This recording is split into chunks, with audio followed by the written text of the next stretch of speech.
part 2 of our virtual field trip is volcanoes. To understand how the volcanoes created our little part of the world here in south central Idaho, we need a little bit of background information. It started with a plume of magma that ascended towards the surface near the Idaho-Nevada-Oregon border. Known as a hot spot, this deep magma source initiated explosive volcanic activity beginning about 17 million years ago. Each volcanic episode began as an enormous ash-rich eruption from a vast magma chamber. So much magma was explosively released during each eruption that much of the underlined chamber was emptied, causing the volcano to collapse upon itself and form a wide circular depression called a caldera. Sometimes this caldera is referred to as a supervolcano. The sheer magnitude and volume of each eruption greatly exceeds any known eruption in modern human history. As plate tectonics continued to work the North American plate on its southwesterly march, the location of active volcanism shifted to the northeast, entering the southwestern corner of Idaho about 15 million years ago. Every few million years, a massive eruption created a new caldera that would remain intermittently active for a few million years before the relentless motion of the plate severed its connection with the underlying hotspot magma. A new volcano would form above the hotspot as the older calderas cooled and subsided to form the low topography of the Snake River Plain. The result is a swath of huge calderas that define the length and width of much of the Snake River Plain. Rock from these volcanoes progressively becomes younger to the northeast.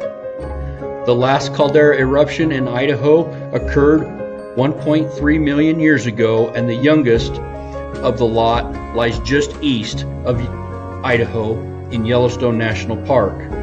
As the hotspot moved northeast, the climate supported an immense freshwater lake known as Lake Idaho. Fossils and many other animals were left in the sedimentary layers in our area.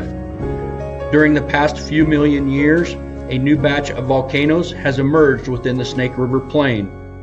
Unlike their explosive predecessors, these fissures, shield volcanoes, and cinder cones mainly erupted fluid lava, barring most of the older calderas and covering the Snake River Plain in an ambiguous layer of dark basalt.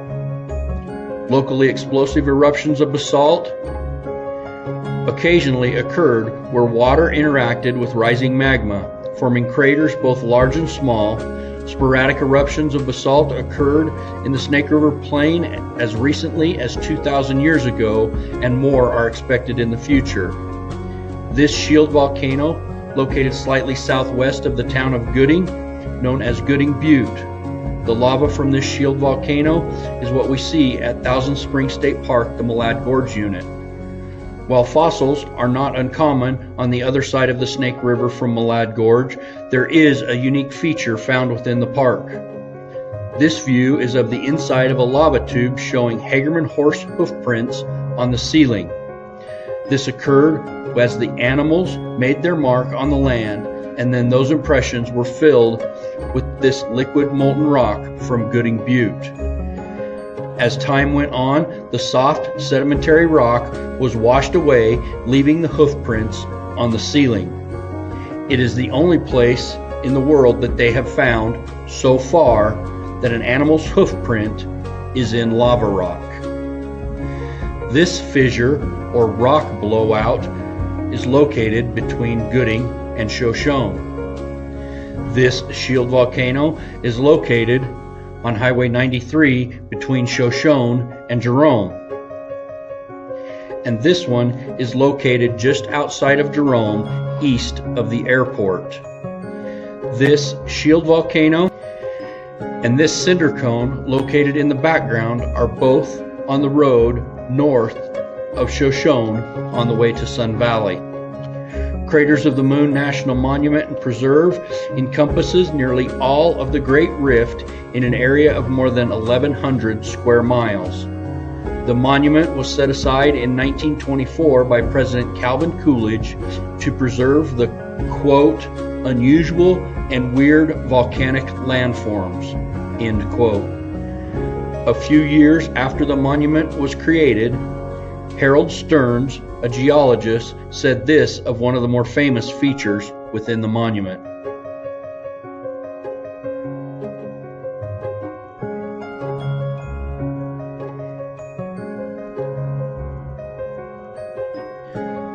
This is that feature that Stearns referred to. Early pioneer parties passing through the Craters of the Moon region were dismayed by the vast and rugged volcanic landscape. With little surface water and little vegetation, this bleak and stark terrain presented a serious impediment to western migration.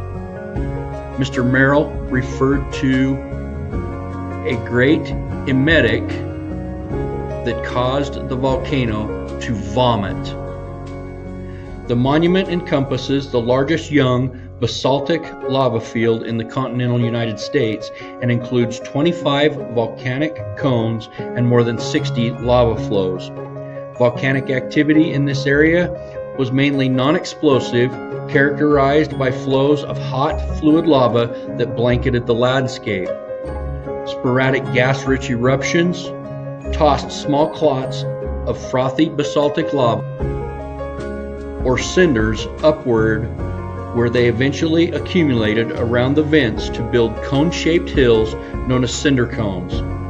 The bizarre lava flows, fissures, and cones that make up the monument are largely the handiwork of 8 geologically recent eruptions that began 15,000 years ago, with the most recent eruption occurring 2,000 years ago.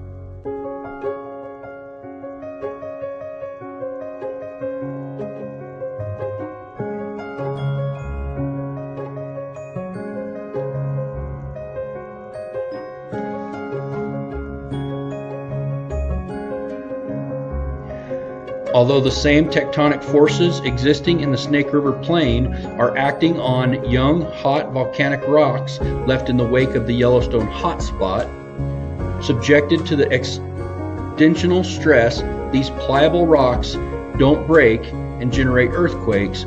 They stretch and thin, reducing the pressure on the underlying asthenosphere and creating ideal conditions for melting to occur, forming magma.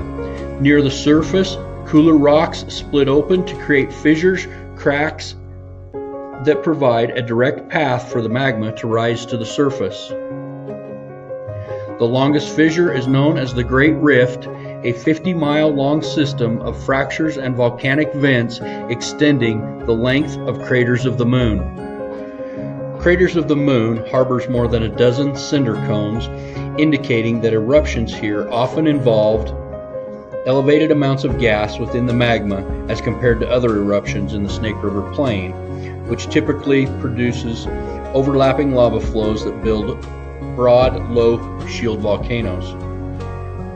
A unique aspect of cinder cones is that each cone is monogenetic, meaning it only erupts once, with a typical eruption lasting a few days to a few weeks. Should any additional or residual magma rise to the surface to fuel a subsequent eruption, a new cinder cone is formed. For this reason, cinder cones are often found in clusters, such as here at Craters of the Moon. You may remember the earthquake that we had at the beginning of the term, and I asked you what you thought the reason for the earthquake was. Many of you did not know the exact reason for the earthquake, but thought that it had something to do with the Yellowstone caldera. Based on the frequency of past volcanic events, an eruption at Craters of the Moon is much more likely during your lifetime than a much hyped cataclysmic eruption at Yellowstone. So think about it as I say it again. You are more likely to see a volcanic eruption in and around Craters of the Moon than you are to see the Yellowstone caldera explode.